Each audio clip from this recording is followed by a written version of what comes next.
Dwi'n siŵr gael ei clywach ni. Ia, mae'n iawn. Jyst gadw dy lychdi fy'n un uchel yn gweithio yna fo. Digon o jabs. Da'n byd jyst sefyll o flaen o, a i chdi weithio. Iawn. Iawn? Llafa. Weithio yna fo. Mae'n iawn. Jyst cadw beth ti'n neud, a i chdi neud o. Gadw dylod digon uchel. So sa'n byd yn mynd drwa, a i chdi weithio. Da'n byd jyst sefyll na, iawn? Oce. Gweithio mwy o'n. Iawn. Job. Oce, off y robs, glaen. Dretha bod chdi feddwl o. Glaen. Bocs! Says good.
Ia, mae o'n acring, a i chdi gadw dy ben yn uchel, ia? Ond ti'n gwllon am mynd fel ia, mae gael uppercuts neu fewn, oce? Iawn. Mond hynna si, lot o uppercuts a hooks yn copio chdi. Mae chdi sefyll ymlaen o, ia? Cadw dilog chdi'n solad a tin, so di'r uppercuts mewn trwad, a dal gweithio stray punches chdi. Rwy'n peth nath ni weithio gyna. Lle bod chdi'n mynd fel o, bod chdi'n mynd drwy canol ar ochra, sbia na fo fel a jyst cadw stray punches yn y wyneb o. A i chdi gadw brysur, bod tro ti stopio punchio, ia? A dy gyna mae gael y shots mewn. Iawn. Iawn? Ti'n rôl dy fynd? Ge? Mwy fel o. Iawn. Tudors.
O, dawn da.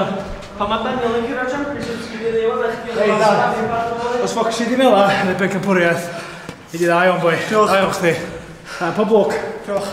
Iawn. Wel, mae rhywun i'n gwedu, ond dwi dal fyw. A mae Daniel yma, yn bocsar bach ifanc a ddawol da iawn, sy'n mynd yn bell iawn y byd bocsio mas o'n i'n dweud. Dwi'n blin o'n. Gael bod yn ast, dwi'n